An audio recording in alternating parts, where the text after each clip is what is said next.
Early one evening in September of 1974, a small twin-engine plane sailed down onto a runway at Sao Paulo's Congonhas airport and taxied to a hangar where a limousine stood waiting. 3 men transferred from the plane to the limousine, which drove towards the white skyscrapers of central Sao Paulo. Some 20 minutes later, on the Avenida Ipiranga, the limousine stopped in front of Sakai, a temple-like Japanese restaurant. The 3 men came side by side into Sakai's large foyer. 2 of them, in dark suits, were bulky and aggressive-looking, one blonde and the other dark-haired. The 3rd man, striding between them, was slimmer and older, in white from hat to shoes, except for a lemon-yellow necktie. "My name is Aspiazu," he announced in Portuguese, harshened by a slight German accent. "A private room is reserved for me." He looked to be in his early 60s, and had cropped grey hair, vivid and cheery brown eyes, and a neat grey hairline moustache. "My guests will arrive at 8 o'clock, and after we eat, we'll have a conference here." "Yes, signor." The black-haired man closed the door, and facing it, raised his arms high, curved his fingers, and set the tips of them on the top of the doorframe, as if to play a keyboard there. He moved his hands slowly apart. The guests arrived within a period of 4 minutes, 6 well-dressed businessmen in their middle 50s, fair-skinned, Nordic. Sock-footed, they nodded politely to one another, and bent to present themselves in Portuguese and Spanish to the man in white. They lowered themselves in at the sides of the table, shook napkins open, named their drinks to the pretty young waitress gracefully crouching. Flat-faced Suruko set a steaming rolled-up washcloth before each man. The man in white and his guest scrubbed appreciatively at their hands, wiped at their mouths. Wiping away, apparently, Portuguese and Spanish. German began to emerge. German names were exchanged. "Ah, I know you. You served on the Stangl, right, at Treblinka?" "Did you say Farnbach? My wife is a Farnbach, from Langen, near Frankfurt." "Out, girls," the man in white said. "We wish to speak in private." The black-haired man looked in at the door, counted the men, and drew the door closed. The man in white put his snifter of brandy aside and said, "Let's get down to business now, boys. 94 men have to die on or near certain dates in the next 2.5 years. 16 of them are in West Germany, 14 in Sweden, 13 in England, 12 in the United States, 10 in Norway, 9 in Austria, 8 in Holland, and 6 each in Denmark and Canada. The first is to die on or near October 16th, the last on or near the 23rd of April, 1977. Their deaths are the final step in an operation to which I and the leaders of the organization have devoted many years, enormous effort, and a large part of the organization's fortune. It's the most important operation the organization has ever undertaken, and important is 1,000 times too weak a word to describe it. The destiny of the Aryan folk, to hold sway over the Slavs and Semites, the black and the yellow, will be fulfilled if the operation succeeds. It's a holy operation you're taking part in." The men looked at one another silently, awed. "You'll be leaving Brazil with new identities as traveling salesmen," he said, "and you'll have ample funds for 2.5 years. You have from 13 to 18 assignments each, but a few of them will already have died of natural causes. They are family men, stable, civil servants mostly. Farnbach, you'll be traveling in Sweden, with 14 customers for your fine imported merchandise." Farnbach, taking the sheet, leaned forward. "All of them elderly civil servants," he said, "and by killing them we fulfill the destiny of the Aryan race?" The man in white looked at him for a moment. "Was that a question or a statement, Farnbach? Because you and all of you were chosen for this operation on the basis of your unquestioning obedience as well as your other attributes and talents." "No, Farnbach, I am sure it was a statement, and in that case I have to correct it slightly. By killing them, you prepare the way for the fulfillment of the destiny, etc. It will come, not in April 1977 when the 94th man dies, but in time. Only obey your orders. The 8 in Lower Germany and 9 in Austria make 17 for Sergeant Mundt." Mundt, round-faced, crop-headed, grinned as he waited for the sheets to reach him. "When I'm in Austria, I'll take care of Yakov Lieberman while I'm at it." "Yakov Lieberman," the man in white said, "has already been taken care of by time and ill health, and the failure of the bank where he kept his Jewish money. He's hunting for lecture bookings now, not for us. Forget about him." "Oh, of course," said Mundt. "I was only joking." "And I'm not. Does that cover everything?" Tsuruko bowed and thanked the signor. Tucking the folded bills down into the waist of her kimono, she slipped past him and hurried to the serving table, putting the leaning cover onto a rice bowl beneath the table. With both hands she brought out the wide, flat, red-lacquered bowl, zigzagged her way through the guests, and shouldered a swing door open. She carried the bowl down a narrow flight of stairs lit by wire-strung bare bulbs, and into a steamy kitchen. Within the red bowl, a black and chrome tape recorder lay, the sprockets of the cassette smoothly turning. Tsuruko hovered a hand above the buttons, frowned indecisively, and lifted the recorder from the bowl and set it on a napkin. She folded the napkin sides up around it, opened a door, and went out into an areaway. "Are you there?" she called softly. "Signor Hunter?" A figure hurried from the side of the passage, a tall, lean man with a shoulder bag. "You do it?" "Yes," she said. "It's still going. I couldn't think which button turns it off." Good, no difference." He was a young man. His fine-featured face and crinkly brown hair caught the door's light.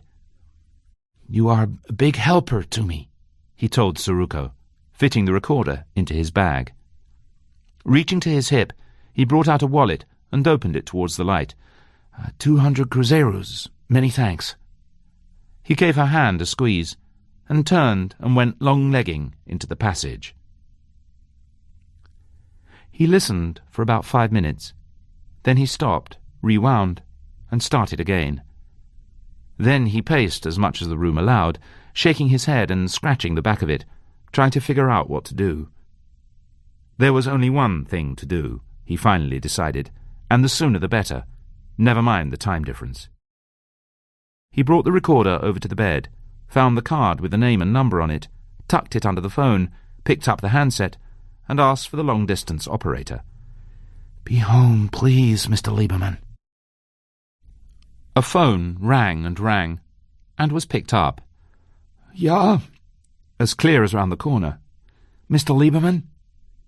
"Ja, it's Barry Curler. I came to see you in August. Wanted to work for you? Barry Curler from Illinois."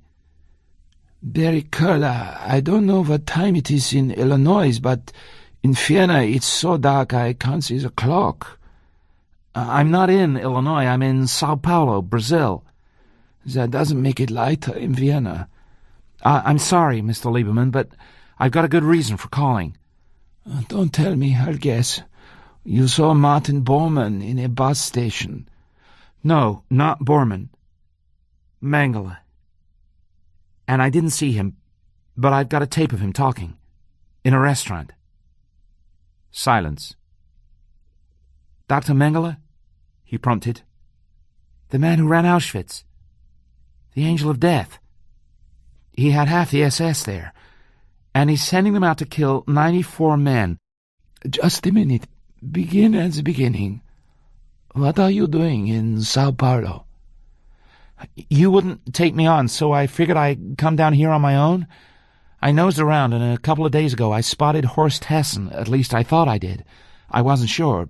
But anyway, I began tailing him, and today I follow him to this fancy Japanese restaurant, and he goes upstairs to a private party. There's a Nazi guarding the stairs, and the party is being given by Signor Aspiazu. Doesn't Mengele use the name Aspiazu? He uses lots of names. Gregory, Fisher.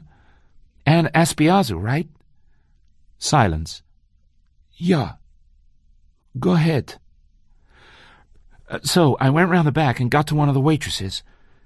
200 cruzeros later, she gave me a whole cassette of Mengele dispatching the troops. Mr. Lieberman, they're going out tomorrow. Who is going out, Barry? How many? 6. Hessen, Traunsteiner, Kleist, Mundt, and 2 others, Schwimmer and Farnbach. And they're going out for 2.5 years. And they've got certain dates when they're supposed to kill certain men. And here comes the crazy part. The men they're going to kill, they're all 65-year-old civil servants. The first killing is slated for October 16th. A knock at the door. "Go away," he shouted at it, covering the mouthpiece. "I talked a long distance." Louder knocking. A non-stop barrage. Hold on. Putting the phone on the bed, he got up and stepped to the door. What is it?" He turned the knob, and the door burst in. A dark bull of a man slammed him backwards. He was grabbed and turned, his mouth crushed, his arm wrenched back. The Nazi of the stairs lunged with a knife. The man in white came into the room, wearing his hat and holding his briefcase. He closed the door, and standing before it, watched the blond man stab and stab the young American. The blond man, panting, stopped stabbing, and the black-haired man lowered the surprised-eyed young man gently to the floor. The man in white looked at the tape recorder, pressed a white-gloved fingertip to its end button. The window sprang. The cassette jumped free. He glanced at the card under the phone, took it, and looked at the handset lying on the bed. "Barry," it called, "are you there?" The man in white reached out slowly and picked the handset up, raised it, brought it to his ear, listened with brown eyes narrowed, vein-threaded nostrils quivering. He put the handset into its cradle, stared at the phone. "Goodbye, Lieberman. The Fourth Reich is coming. See you at the door of the gas chamber." The blond man said in German, "Will they get caught? The men, I mean." "The job has to be done," the man in white said. "Heil Hitler!" The Burg Garden, with its pond and its Mozart monument, its lawns and walks and equestrian Emperor Franz, is near enough to the Vienna offices of Reuters, the international news agency, for correspondents and secretaries to bring their lunches there in the milder months of the year. Monday, October the 14th, 1974, was a cool and overcast day, but 4 Reuters people came to the garden anyway. They settled themselves on a bench, unwrapped sandwiches, and poured white wine into paper cups. The wine pourer was Sidney Bainan, Reuters' senior Vienna correspondent. As he stood the bottle on the bench beside him, he saw Yakov Lieberman shambling towards him, in a brown hat and an open black raincoat. During the preceding week or so, Bainan had received word several times that Lieberman had called and wanted him to call back. He hadn't done so and felt doubly guilty. Once because Lieberman, in his peak years, the time of the Eichmann and Stangl captures, had been the source of some of his best copy, and once because the Nazi hunter made everyone feel guilty. "Hello, Yakov, it's good to see you. Sorry, I haven't called you yet. I was in and out of Linz all last week." "Sit down. I heard you were in hospital." In, out. Lieberman shrugged, and turned his weary brown eyes on Bainan. "I had a very crazy phone call," he said. "A few weeks ago, middle of the night. This boy from the States calls me from Sao Paulo. He has a tape of Mengele. You know who Mengele is, don't you?" "One of your wanted Nazis, isn't he?" "He was the chief doctor at Auschwitz," Lieberman said. "The angel of death. He did thousands of experiments on children, twins, trying to make good Aryans through the genes. It's all in my book. He went home to Germany after the war, but his name began to come up in the trials, so Odessa got him out and into South America. Since 1959, he lives in the jungle, on the Brazil and Paraguay border. He has an army of bodyguards and Paraguayan citizenship, so he can't be extradited. Lieberman paused. So, the boy has a tape. Mengele in a restaurant sending out former SS men to Germany, England, Scandinavia and the States to kill a bunch of 65-year-old men. Crazy, yes? And it's a very important operation. Beynon smiled. Did you actually hear this tape? Lieberman shook his head. No. Just when he's ready to play it, there's a knock at the door, bumping and thumping, and a little later the phone is hung up. The boy said the first killing will happen the day after tomorrow, but he didn't say where.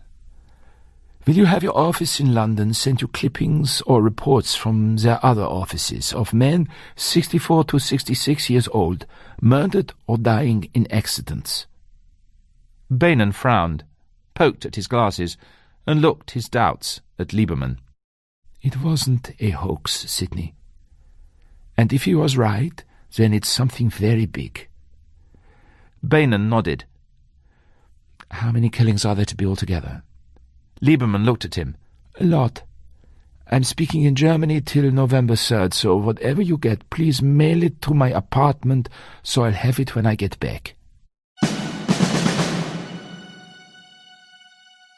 German audiences, young ones, were always the best, really caring, attending, concerned about the past. They made him be his best, finding genuine feeling again where American and English audiences, less involved, allowed him to lapse into mechanical delivery of memorized lines.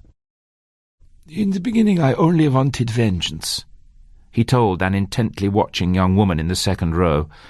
But the trouble with vengeance is that, one, you can't get it, not really, and two, if you could, would it be of much use? So now I want something better than vengeance. I want remembrance. Philosophers have warned us, if we forget the past, we are doomed to repeat it.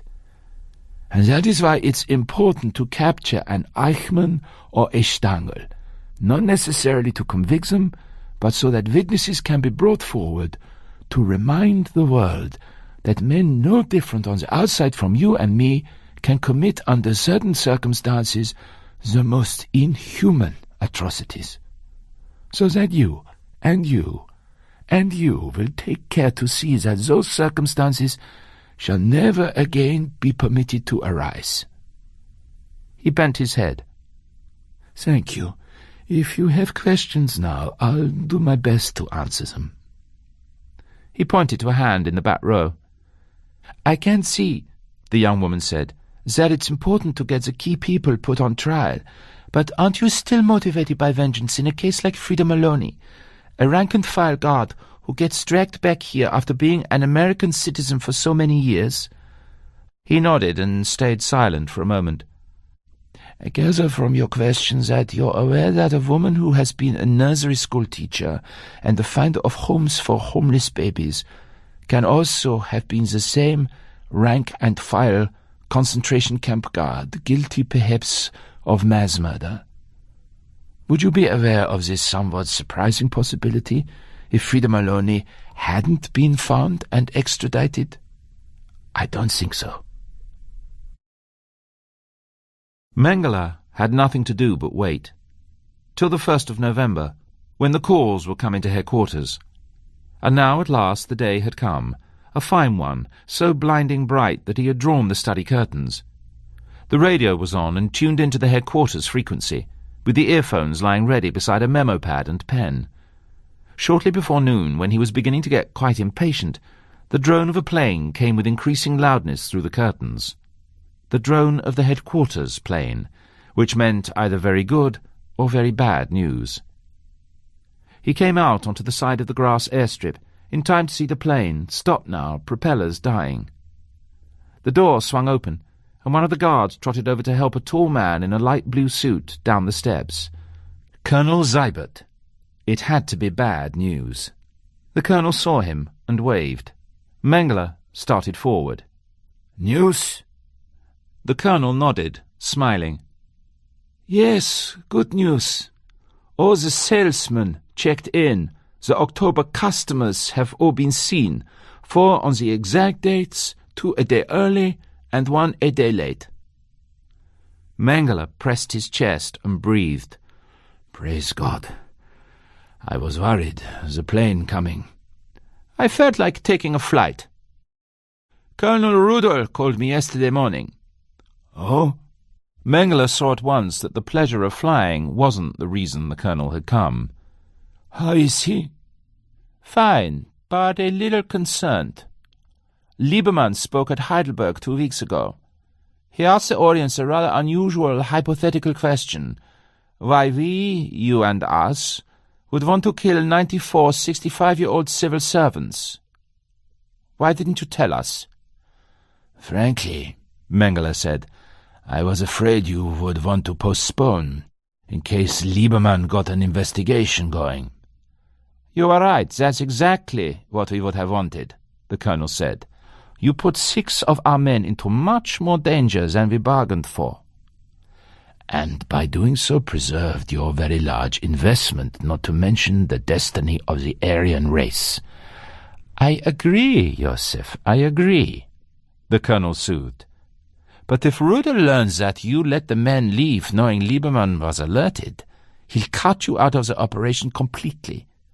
You won't even get monthly reports. So I'd rather not tell him. But before I can do that, I have to have an assurance from you that you won't make any more solo decisions. Of course, said Mengele. Absolutely. Welcome home, said Esther, Lieberman's secretary. He put down his suitcase, talked about the trip, about old friends he had visited. There's a Reuters envelope. It says personal. He unwound the envelope string fastener and shook out a mass of newspaper clippings. So many men murdered. Not all murdered, Lieberman said. Some are accidents. How will you know which ones the Nazis killed? I won't, he said. I'll have to go look. Farnbach pulled his gloves on, turned up his fur collar. Sweden wasn't as cold as he'd feared, but it was cold enough. Thank God this was his northernmost assignment. Brazil had made an orchid of him. Sir. His shoulder was tapped. He turned, and a man offered an identity card on his palm. Detective Inspector Lofquist. May I have a word with you? We can walk while we talk. Fine, said Farnbach. I'm going to take a look at the waterfall. You're German, aren't you? Yes, Farnbach said. My name is Bush. I'm a salesman. There's nothing wrong, is there, Inspector? No, I just like to keep an eye out for foreigners. Nothing to worry about. The man's upturned nose and pointy chin reminded Farnbach of a captain he had served under in the SS, one who had begun interrogations with this disarming, nothing to worry about. Later had come the accusations, the torture. Your German's very good. Is that why you like speaking with us, to get a chance to use it? I don't speak to all Germans, Lofquist said. Only former corporals who've put on weight and call themselves Bush instead of Farnbach. Farnbach stopped and stared at him. My God! Captain Hartung! How in the world did you wind up here and a detective? It's no great story. After I was captured, I escaped from the internment camp and got over by ship. Now what about you, Farnbach? How did you become Herr Bush, the salesman? I'm not Herr Bush, Farnbach said sourly. I'm Senor Paich of Porto Alegre, Brazil. I'm up here on a job for the Comrades organization, working with Dr. Mengele. to fulfill the Aryan destiny. He turned away and strode up the path. But this is marvelous, Farnbach. We aren't beaten. What's going on? Can you tell me? Would it violate orders to tell an SS officer? Farnbach came out onto a small balcony of jutting rock, and grasping its iron railing with both hands, gazed at a broad sheet of shining water that sheared down torrentially at his left. I'm here to kill a schoolteacher, Lundberg, on Saturday. You won't have any trouble. I'll point Lundberg out to you. I'm on duty on Saturday, but I'll switch with one of the other men, no problem. Farnbach shook his head. It isn't Lundberg. He lunged. Gloved hands pushed black-leathered chest. The captain fell backwards over the railing, pulled his hands free of his coat and scooped armfuls of air. Turning feet overhead, he dropped away towards the foaming basin far below. Farnbach leaned over the railing. And it doesn't have to be Saturday, he said.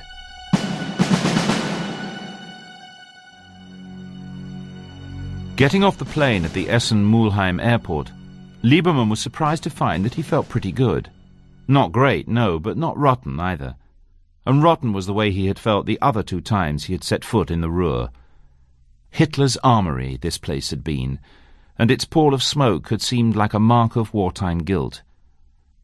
Almost 2 months ago he had listened to Barry Curler's wild story from Sao Paulo and felt Mengeler's hatred assailing him.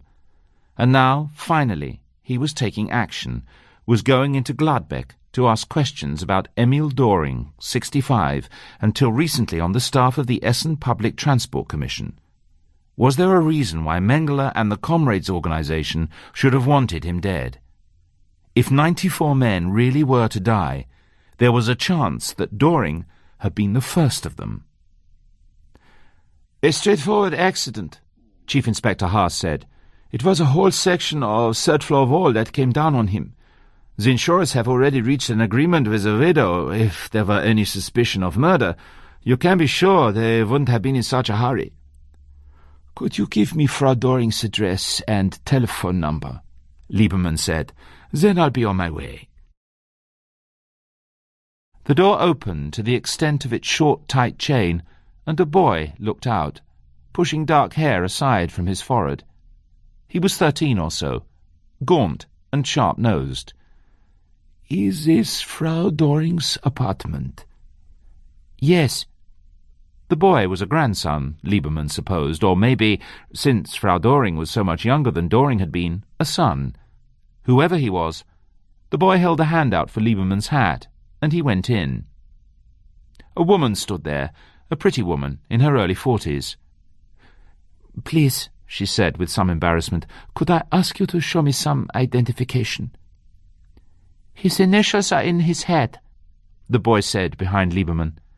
YSL. Lieberman smiled at Frau Doring, handing his passport to her.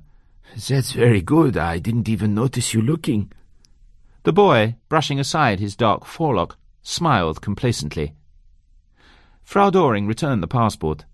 Yes, Eric is clever, only a little bit lazy. Right now, for instance, he's supposed to be practicing his clarinet. Is he your only child? Yes, she said proudly. He plans to make his career in music. I hope his father left him well provided for. Lieberman smiled. Surprised, Frau Doring nodded. Why do you ask that? I'm looking for a reason why Nazis in South America might have wanted to kill him. To kill Emil? And the others too. She frowned at him. What others? The group he belonged to, in different countries. Her frown grew more puzzled. Emil didn't belong to any group. I don't understand this, Frau Doring said. Emil wasn't murdered. He might have been, Lieberman said. You are wrong, she said. Believe me, Nazis would have liked Emil. He was anti-Jewish, anti-Catholic, anti-freedom, anti-everything and everyone except Emil Doring himself. Lieberman rubbed the back of his neck. Would you like me to tell you who really killed him? He looked at her. Gott. to set free a stupid little farm girl after 22 years of unhappiness, and to give Erich a father who'd help him and love him, instead of one who called him names. That's right, he called him fairy and imbecile, for wanting to be a musician and not a safe, fat civil servant. Do Nazis answer prayers, Herr Liebermann? No, that's God's business. And I have thanked him every night since he pushed that wall down on Emil. Liebermann was observed leaving the apartment where Doring, our first man, lived. Over. Swallowing back the sourness that was churning up into his throat, Mengele pressed the mic button and said, Then we'd better take care of him right away, Colonel, just to be safe. You agree, don't you? Over. We'll consider the possibility very carefully, said the radio. I'll let you know as soon as there's a decision. We'll certainly take your feelings into account, Josef. Over and out. Mengele took the earphones off, put them down and switched the radio off. He went from the study and walked down to the river to think. He thought of Yakov Liebermann going into the men's homes, and of Colonel Seibert and the rest of the organization brass facing a necessity and calling it a possibility, and of his decades-long devotion to the noblest ideals, the pursuit of knowledge and the elevation of the best of the human race that might be robbed of its ultimate fruition by that one nosy Jew and that handful of weaseling Aryans. On an impulse he turned aside and pushed his way into the overgrown path to the factory, that path down which he and the others, all of them dead now, alas, had trooped so cheerfully on those long-ago mornings, over 10 years ago.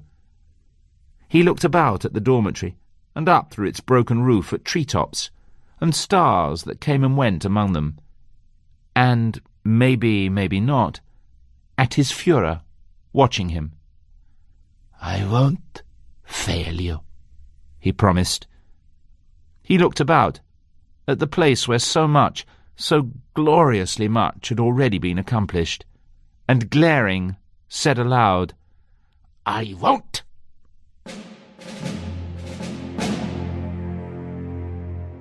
In January of 1975, Liebermann went to the United States for what was to have been a 2-month speaking tour. On Thursday evening, January the 16th, he spoke at Congregation Knesset Israel in Pittsfield, Massachusetts. A woman who had brought a paperback copy of his book for him to autograph said, as he wrote in it, that she was from Lenox, not Pittsfield. Lenox? He asked. That's near here? 7 miles, she said. I'd have come if it were 70. He smiled and thanked her. November 16th, Curry, Jack, Lenox, Massachusetts. Killed in a hunting accident. Someone's wild shot. He hadn't brought the list with him, but it was there in his head. Early the next morning he borrowed his hostess's Oldsmobile and drove to Lenox. 5 inches of snow had fallen and more was coming down, but the roads were only thinly covered.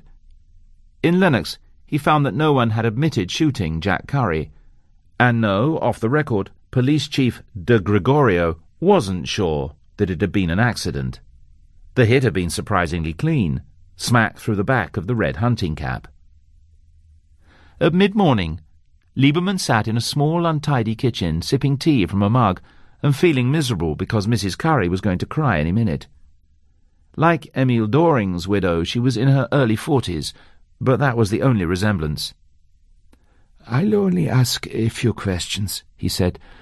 "Did he belong to any international group or organization of men his own age?" She shook her head. "What are you doing out of bed?" He looked around. The Doring boy stood in the doorway. Erich Doring, gaunt and sharp-nosed, his dark hair disordered, in blue and white striped pyjamas, barefoot. Liebermann rose, surprised. "Do you know that you have a twin? An exactly like you boy who lives in Germany. Jack, you get back in bed now," Mrs. Curry said. "He has the flu." "Wait a minute," the boy said. "Now," she said sharply. "Say goodbye and go." "Jesus H. Christ," the boy said. "Goodbye."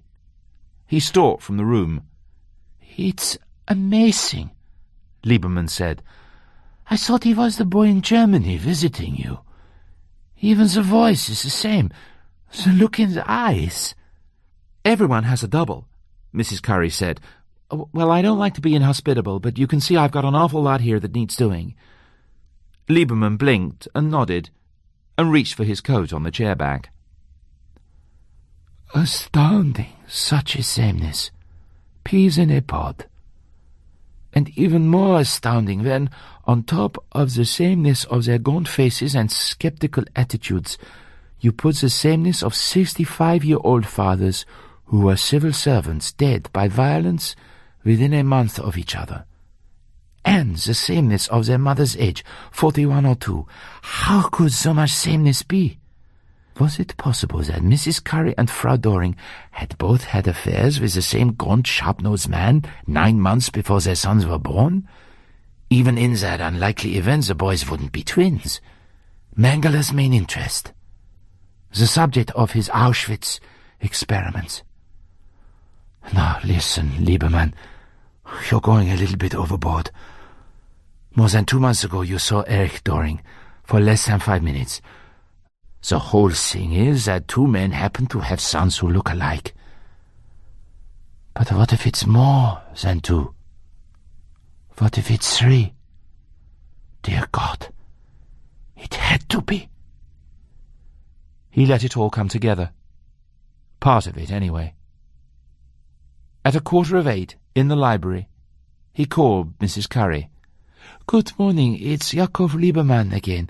I hope I didn't wake you. How is your son this morning?" "I don't know, he's still sleeping." "That's good.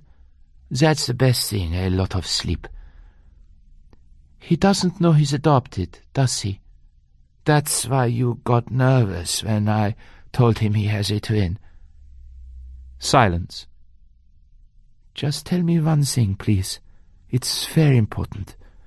Did you get him from a woman named Frida Maloney?" "Oh, we got him through an agency in New York. It was a perfectly legal adoption." "The Rosh Gaddis agency?" "Yes." "Frida Maloney worked there from 1960 to 1963. Lieberman drove to Logan Airport and caught the 9 o'clock shuttle to New York. At 10:40, he was in the office of the Assistant Executive Director of the Rosh Gaddis Adoption Agency.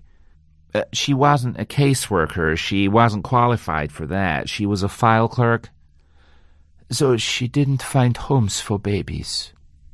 Lieberman pulled at his ear. "Let me ask you this, Mrs. Teague. A couple comes to you in that period, 1961-62. He is a civil servant, steady job. She's about 28 or 29, and he's 52. What chance is there for them to get a baby from you?" "None whatsoever," Mrs. Teague said. "We don't place where the husband's that old." "And the applications that were turned down," Lieberman said, "they were filed maybe by Frida Maloney?" "By her or one of the other clerks." "Thank you." Lieberman stood up with his briefcase. "You helped me very much." At a telephone booth across the street from the Guggenheim Museum, he called Mr. Goldwasser at the lecture bureau. "I have some very bad news. I have to go to Germany. I may have to stay there a while." "You mean you're canceling the rest of the tour?" "I have to go. I wish I didn't." He took a taxi out to Kennedy Airport and exchanged his return ticket to Vienna for one to Dusseldorf. An indictment charging Frida Altschul-Maloney with mass murder at the Ravensbrück concentration camp was expected to be handed down at any moment. So when, on Friday, January the 17th, 1975, Yakov Lieberman presented himself at the offices of Frau Maloney's attorneys, Zweibel and Fassler of Dusseldorf, he wasn't accorded a warm or even room-temperature welcome. But Joachim Fassler was lawyer enough to know that Lieberman hadn't come here to gloat or kill time. There was something he wanted, and therefore something he would offer or could be asked for in exchange. He was right. If she saw him and answered his questions fully, he would tell Fassler about some of the testimony that was going to be presented against her by witnesses he had located. On Wednesday morning, the 22nd, Lieberman and Fassler drove together to the federal prison in Dusseldorf, where Frida Maloney had been confined since her extradition from the United States in 1973. A guard showed them into a square, beige-walled room with a round conference table and several chairs. The door opened, and Frida Maloney came in. An ordinary, middle-aged woman. On the small side, greying hair combed up at the sides, curls on top. In the prison dress she might have been an overworked chambermaid or waitress. Some day, he thought, I would like to meet a monster who looks like a monster. Frida Maloney sucked at her lower lip, glanced towards Fassler, looked at Lieberman again, said, "I don't mind talking about the baby business. I made a lot of people very happy. It's nothing I'm ashamed of." She folded her hands on the table, looked at Lieberman.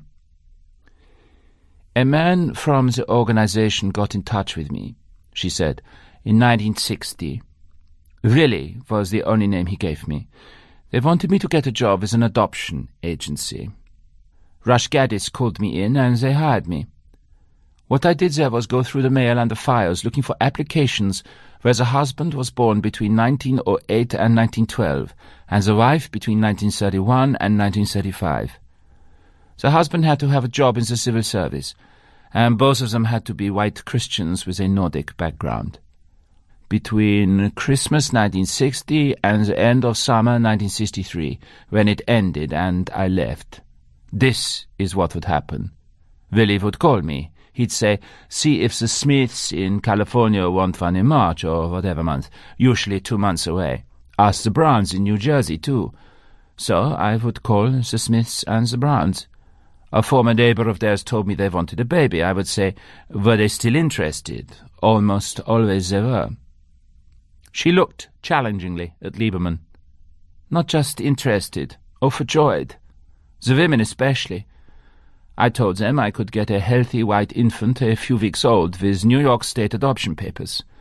But first they had to send me complete medical reports, and they'd also have to agree never to tell the child it was adopted. A few weeks later I'd get a call. Smith is no good, Brown can have it on March 15th. They were always boys, darlings. "Do you know where they came from?" Lieberman said. "The boys? From Brazil. Altogether there must have been about 20 babies. A few close together at the beginning, and after that one every 2 or 3 months. How did the babies look?" "Beautiful," she said. "Blue eyes, dark hair. They were all alike. They looked European, not Brazilian." "The 20 couples you gave the babies to, do you remember their names?" Frida Maloney smiled. "It was 13, 14 years ago," she said. "I remember one, because they gave me my dog. They raised Dobermans. Henry Wheelock, New Providence, Pennsylvania. I mentioned we were thinking of getting one, so they brought Sally, just 10 weeks old then, when they came for the baby. The first one was Guthrie in Ohio. He died in an accident this past October," Lieberman said. "Who was next after the Guthries?" Frida Maloney shook her head. "This is when there were a few close together, only 2 weeks apart. Wait a minute now. The Guthries were at the end of February, and then another couple from some place in the south, Macon, I think, and then the Currys, and then the Wheelocks." 2 weeks after the Currys? No, 2 or 3 months. After the first 3, they were spread out. Lieberman looked at Frida Maloney. "When is your dog's birthday?" She looked blankly at him. "Do you know?" he asked her. "Yes," she said. "April 26th. He went back home to Vienna. "The Guthries and the Currys got their babies about 4 weeks apart," he told Esther. at the end of February and the end of March 1961, and Guthrie and Curry were killed 4 weeks apart in the same order. The Whelocks got their baby around July 5th. This I know because they gave Frida Maloney a 10-week-old puppy that was born on April 26th. What? Esther turned and looked at him. And from the end of March to July 5th is roughly 14 weeks. So it's a good bet that Wheelock is supposed to be killed around February 22nd, 14 weeks after Curry. And I want to be in Washington 3 weeks before. But it's not possible, Esther said. How can there be so many boys who look alike? Don't say it's not possible, Lieberman said. I saw. Frida Maloney saw. The name she used was Gregory, the name Mengele used in Argentina. Everything must have come from him, the whole operation. Esther looked at him. Still no word of Barry Kohler. Lieberman shook his head. No one's seen him since he rang me in the middle of the night and started this whole thing off. 4 months now. I think we have to assume Mengele had him killed.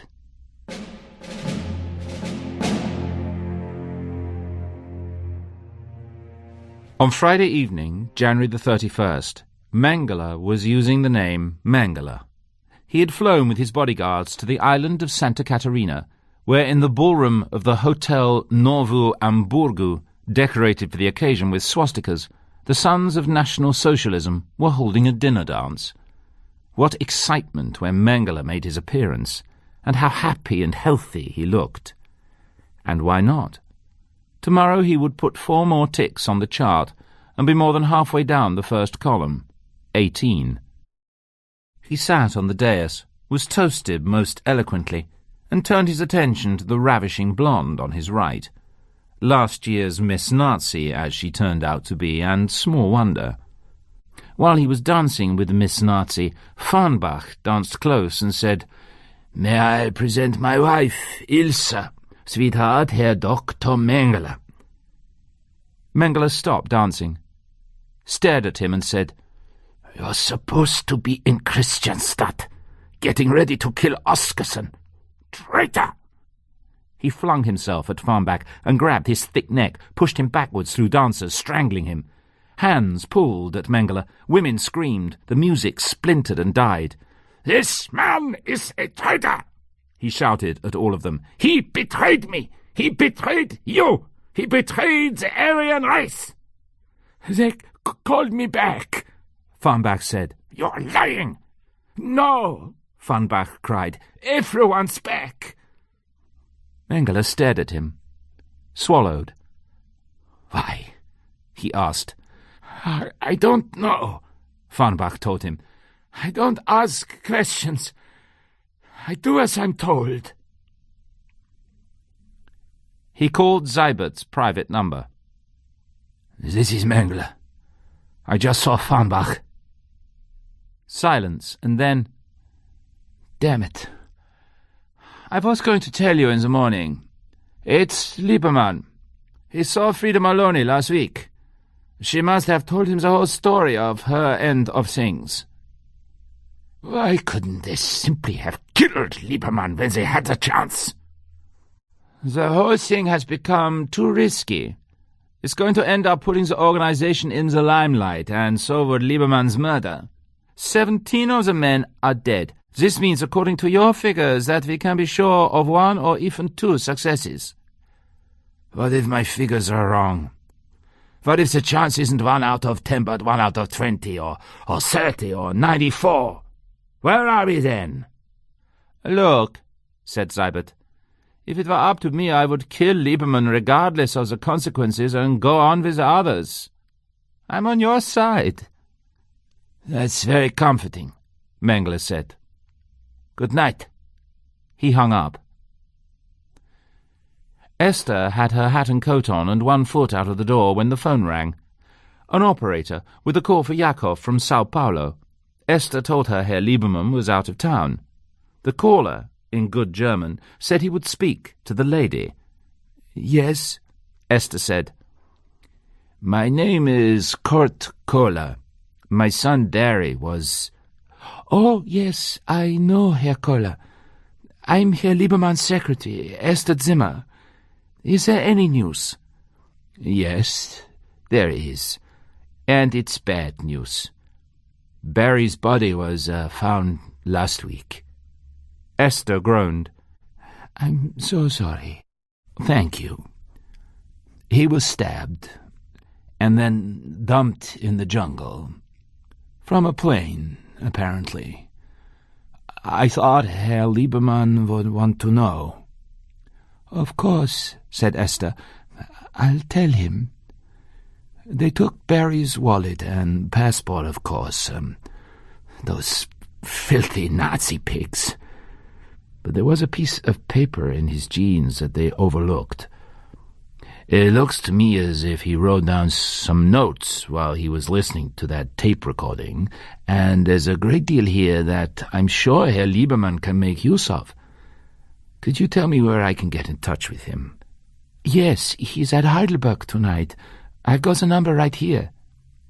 Tomorrow he'll be back in Vienna? Asked Kurt Kohler. No, he's going to Washington from there. Oh, well, perhaps I ought to call him in Washington. Where will he be staying? At the Benjamin Franklin Hotel, said Esther. Oh, thank you. And he'll be there? His plane lands at 6:30, God willing. He should be at the hotel by 7 or 7:30 tomorrow night, said Esther. Thank you, Fräulein Zimmer. Mengele hung up, picked up his brown suitcase, and got on the shorter of the two lines at the Pan Am ticket counter. He had brown hair combed to the side and a full brown moustache, and was wearing a padded neck brace. So far it seemed to be doing its job of making people avoid his eyes. According to his passport, he was Ramon Ashaim I Negrin, a dealer in antiques, which was why he had a gun in his suitcase, a 9mm Browning automatic.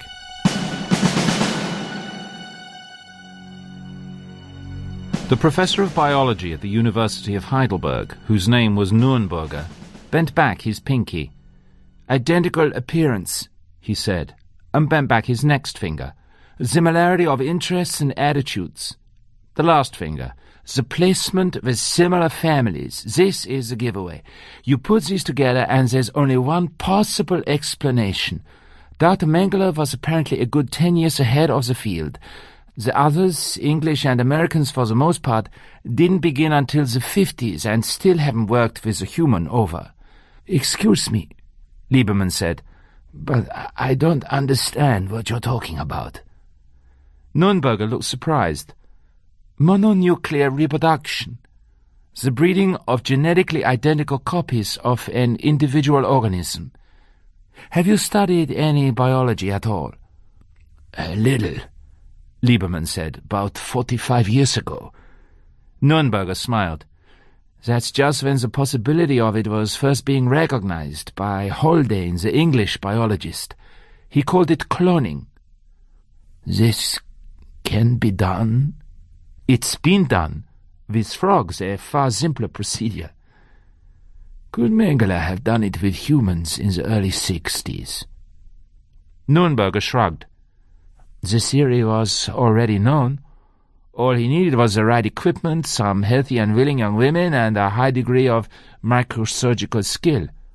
But it's pointless to talk about whether or not he could have done it. If what you've taught me is true, he obviously did do it. The fact that the boys were placed with similar families proves it. If I wanted to make another Edward Nürnberger, it wouldn't be enough simply to scrape a bit of skin from my toe, pluck a nucleus from a cell, and go through that whole procedure I described. That would only be part of the job. I would then have to find a suitable home for baby Edward. He would require a mother who is very religious and a father who drinks too much, so that there's constant fighting between them. These people would have to treat the boy like their own, and furthermore, would have to separate 2 years later. Liebermann nodded. To shape the boys. Exactly, Nürnberger said. Mengele lost his father when he was a certain age, so the boys must do the same. Lieberman sat silently for a moment. Mengele has brown eyes. Well, he can't have been the donor himself if the eyes don't match, Nürnberger said. At any rate, you know now why those men are being killed.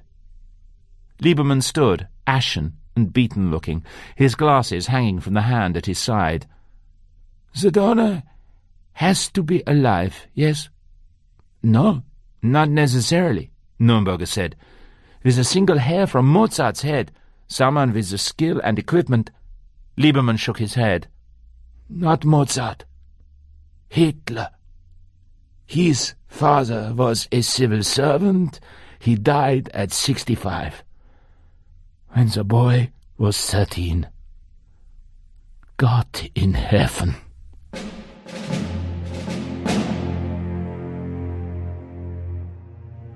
The Benjamin Franklin as a hotel rated about 1/10 of a star in Mengele's judgment.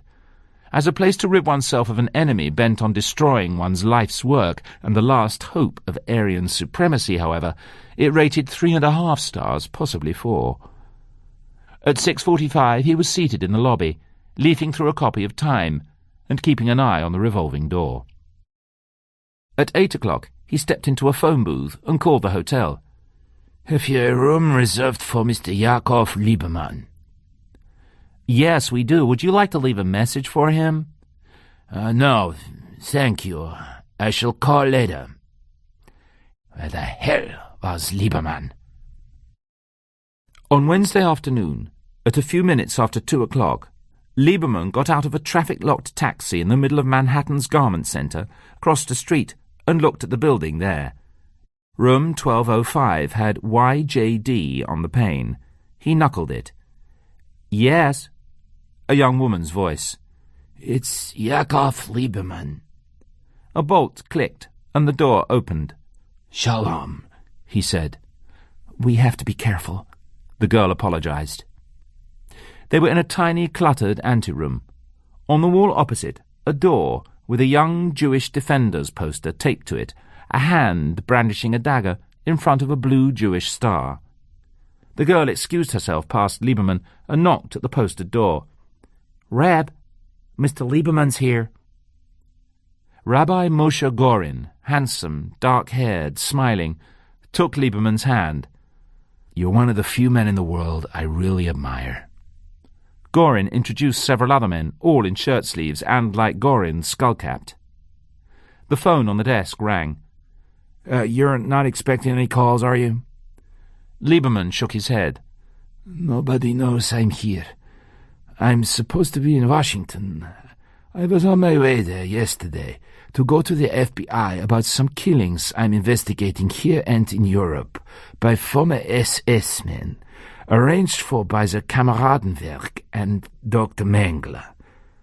It dawned on me on the plane that maybe you, the YJD, could help out in this thing while I go to Washington.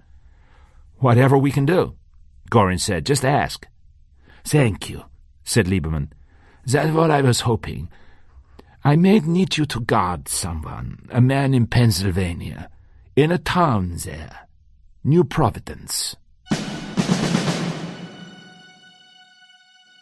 Mengele had gone across the street early Wednesday morning and taken a room at another hotel, the Kenilworth, registering as Mr. Kurt Köhler of Evanston, Illinois. He called Vienna and reached Fräulein Zimmer and explained to her that he had flown from New York to Washington, but where, pray tell, was Herr Lieberman?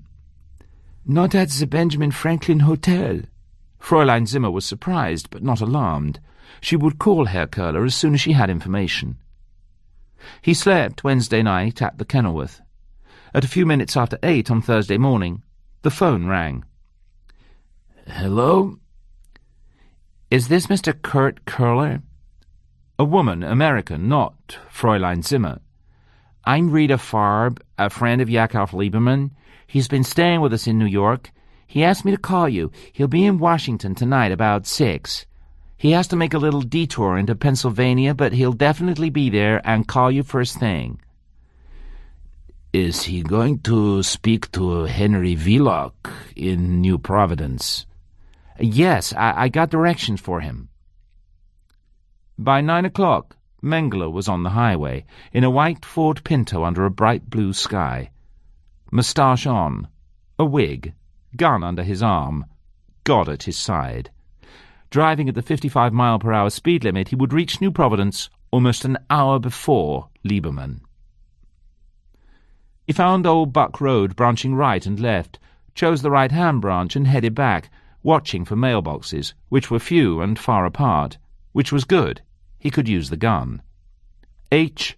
Wheelock. The red flag signal was down at the side of the box. Guard dogs, aboard below, advertised, which was bad. Dogs barking, a tumult of it, challenged him from a sunlit clearing where a 2-story house stood at an angle to him, and at its back a dozen dogs flinging themselves at the high mesh fence. A white-haired man stood beside them, looking towards him, a dog at his side. "You Lieberman?" Mengele smiled. Yes, he said. "Mr. Wheelock?" Wheelock tilted his head toward the house. "Come on in. I don't mind admitting you got me goddamn curious." He turned and led the way up the walk, finger-holding the blue-black Doberman's chain. "Wonderful protection," Mengele said. "Dogs like these. Tear the throat out of anyone who looks cross-eyed at me." Mengele came in and closed the door. "Easy, boys," Wheelock said. "It's a friend. Now why is a Nazi coming for me?" Smiling, Mengele said, "You know, it's very hard for me to talk with—" He gestured at the Dobermans. "Just sit down and talk. They'll get used to you." Mengele sat on a sofa. One Doberman pushed his sleek black head between Mengele's knees, sniffing towards his crotch.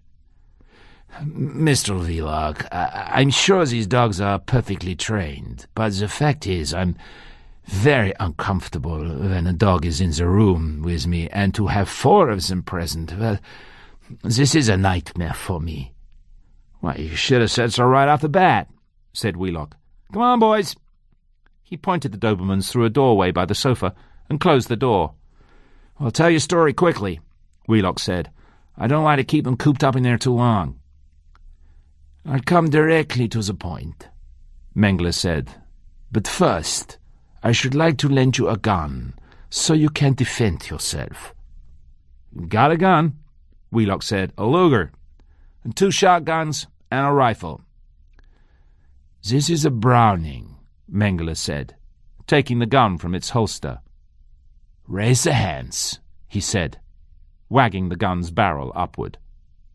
Wheelock got up, his hands folded across the top of his head. "Well, I don't care a doodly squid about Jews and Nazis," he said.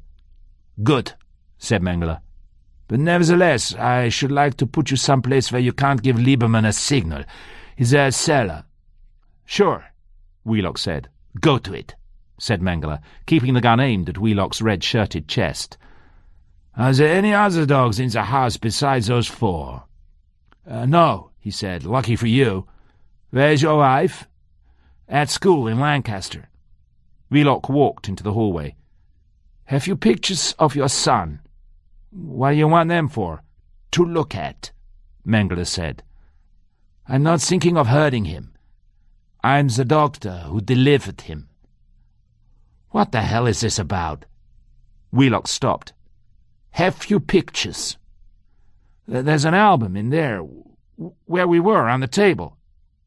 "That is the door?" "Yes." Mengele moved to the wall opposite and stood against it, the gun close to Wheelock's back. "Go in." Wheelock turned to the left and started slowly downstairs, his hands on his head. Mengele aimed the gun at the red-shirted back. He fired, and fired again. The hands left the white-haired head, groped down, found wooden rails. Mengele fired another deafening shot. The hand slipped from the rails, and Wheelock toppled forward. Mengele went out into the hallway. The dogs were barking wildly. "Quiet!" He put the gun into the holster, looked at himself in the coat-stand's mirror, detached the wig and took it off, peeled the moustache from his upper lip, looked at himself again as he palmed his cropped grey hair with both hands. "You Lieberman?" Asked it again, more American, less German. "You Lieberman? Come on in. Ignore them. They always bark like that. Them. They. The. That. Ignore them. They always bark like that. You Lieberman? Come on in."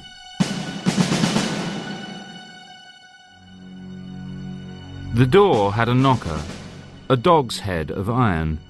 It was old and tight. The knocks weren't very loud. Lieberman waited a moment, and the door opened, and a smaller man than he expected, with cropped grey hair and vivid and cheery brown eyes, looked at him and said, "You Lieberman? Come on in." Wheelock was friendlier than he had been on the phone, but something in the way he spoke ran counter to the friendliness. "Sit down and tell me why a Nazi is coming to get me. I have to admit I'm goddamn curious." Curious. The R slightly roughened. That was what was bothering him. Friendly Henry Wheelock was mimicking him, shading his American speech with a hint of a German accent. Nothing broad, just the hardly at all roughening of the R's, the slightest dart of a V inside the W's. "To explain this, Mr. Wheelock," he said, "I have to go into personal matters regarding your son and his adoption. There is a Nazi going about in this country, a former SS man, killing the fathers of the boys adopted through a woman called Frida Maloney, killing them in the same order as the adoptions, and the same time apart. You're the next one, Mr. Wheelock, soon, and there are many more after." Wheelock shook his head in amazement. "The fathers of the boys are being killed? But why?" Perfect pronunciation this time. Dear God, of course. Not mimicry at all, intended or unintended, but a real accent like his own, being suppressed. "I don't know," Lieberman said. And the shoes and the trousers of a city man, not a country man. The hostility coming from him, the dogs closed away so as not to annoy. "All these killings are taking place, and you don't know the reason?" But the killers were in their 50s, and this man was 65, maybe a little less. Mengele. Impossible. He was in Brazil and wouldn't dare come north. He shook his head at no, not Mengele. A gun came out from behind the album cover. "Then I must tell it to you," the man holding the gun said. Lieberman looked at him, darkened and lengthened his hair, gave him a thin moustache, filled him out and made him younger. Yes. Mengele. The hated, the so long hunted. Angel of death. Child killer. "Heaven forbid," Mengele said in German, "that you should die in ignorance. I want you to know exactly what's coming in 20 years or so. Do you know what I saw on television at 1 o'clock this morning? Films of Hitler. At a moment when I was severely depressed, virtually suicidal. If that wasn't a sign from heaven, there's never been one. He's alive. He allowed me to take half a liter of his blood and a cutting of his skin on the 6th of January 1943 at the Wolf's Lair. It was then that he gave me the position and facilities I required to begin the pursuit of my goal. Do you really think my work at Auschwitz was aimless insanity?" Lieberman got up, and a gunshot roared, stepped around the sofa, reaching. A gunshot roared, another. Pain in his chest flung him against hard wall. Dogs barked loud. The brown wood door thumped and quivered. He reached for its glass diamond knob, and wincing in pain, he twisted, pulled. Black dogs drove Mengele into a spread-legged side-sprawl on the settee. Teeth bared, eyes wild, sharp ears back. The gun fell from his fingers. Lieberman slid all the way down the wall and, wincing, sat on the floor, watching the Dobermans threatening Mengele. The dog snarled, not moving. "Kill!" Lieberman bellowed, and the pain ripped his chest, tore it apart. Mengele's eyes watched him. "Away," he said, softly and warily. "Off. No more gun. Away. Good dogs." The Doberman snarled, not moving. "So you've accomplished nothing, Jew," he said. "The Fourth Reich is coming. Whatever happens, I win.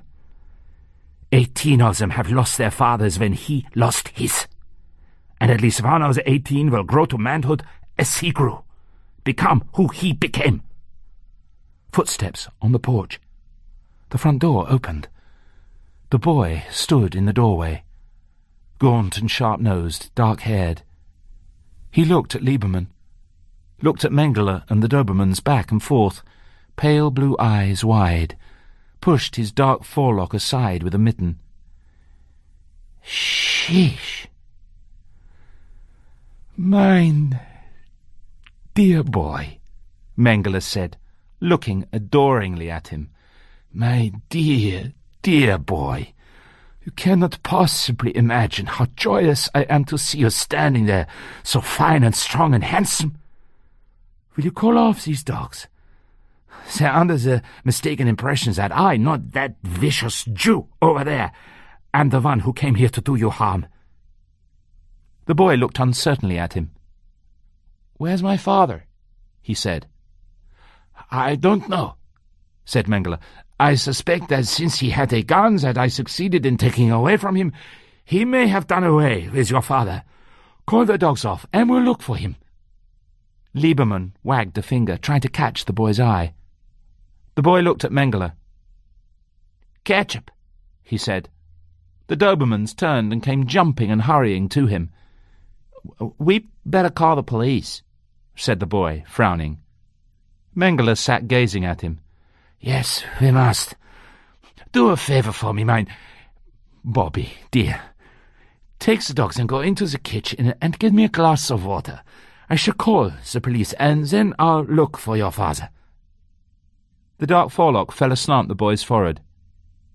"Is that your car in front?" "Yes," Mengele said. The boy looked sceptically at him. "The one in front has a bumper sticker about Jews not giving up any of Israel.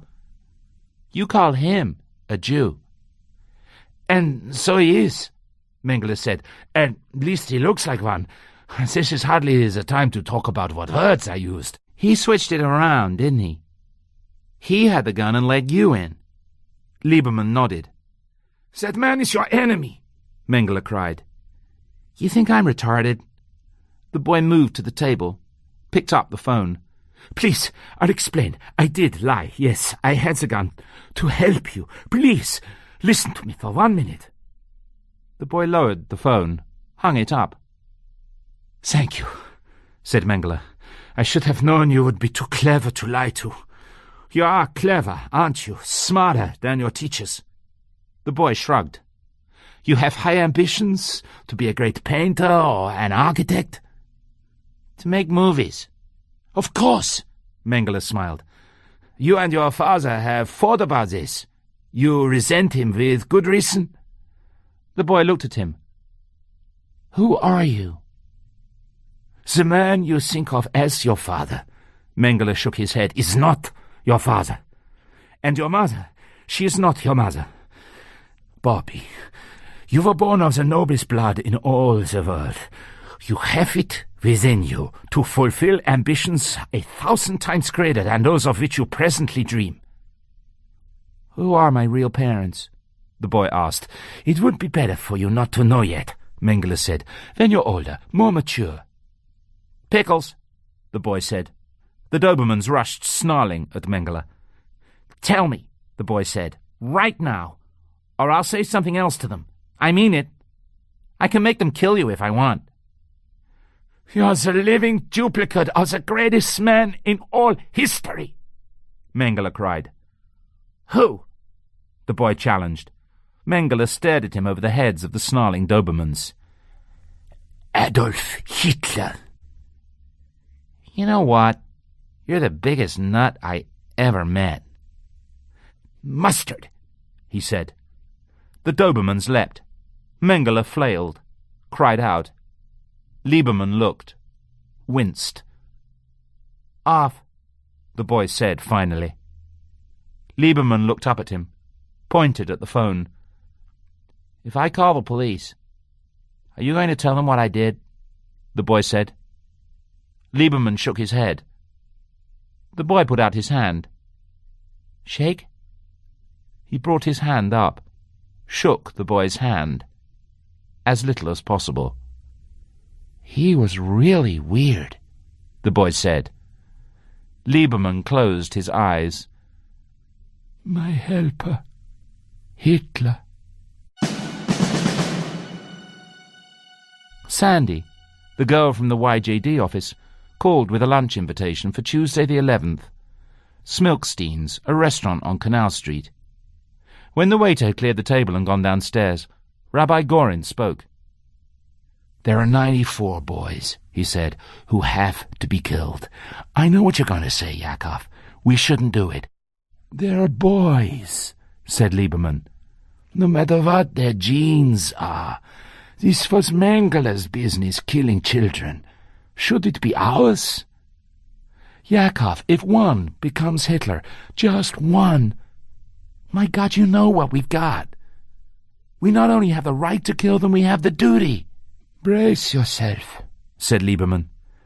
I flushed the list down the toilet. It's the right thing to do, believe me.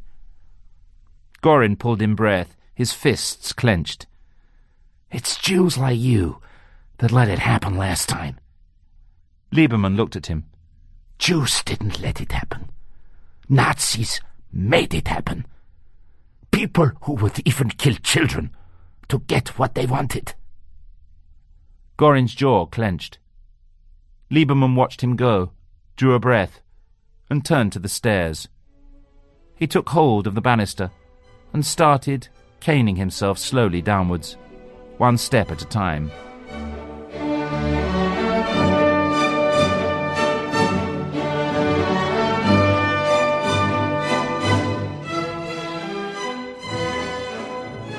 A hand dipped a brush, black-inked over penciled lines. The boy worked carefully, making a stadium, vast, domed, circular. He put a television camera up at the top of the dome, aimed a few more spotlights at the man, lifted up his arms, gave little dot mouths to the nearer, bigger people, so they were cheering, telling the man how good he was, how much they loved him. He bent his sharp nose closer to the paper. His forelock fell. He squinted his pale blue eyes. He could hear the people roaring, a beautiful, growing love thunder that built and built and then pounded, pounded, pounded. Sort of like in those old Hitler movies.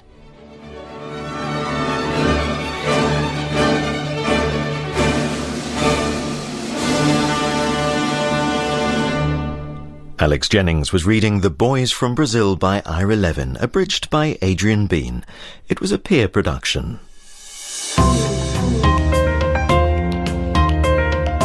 BBC Radio 4 Extra.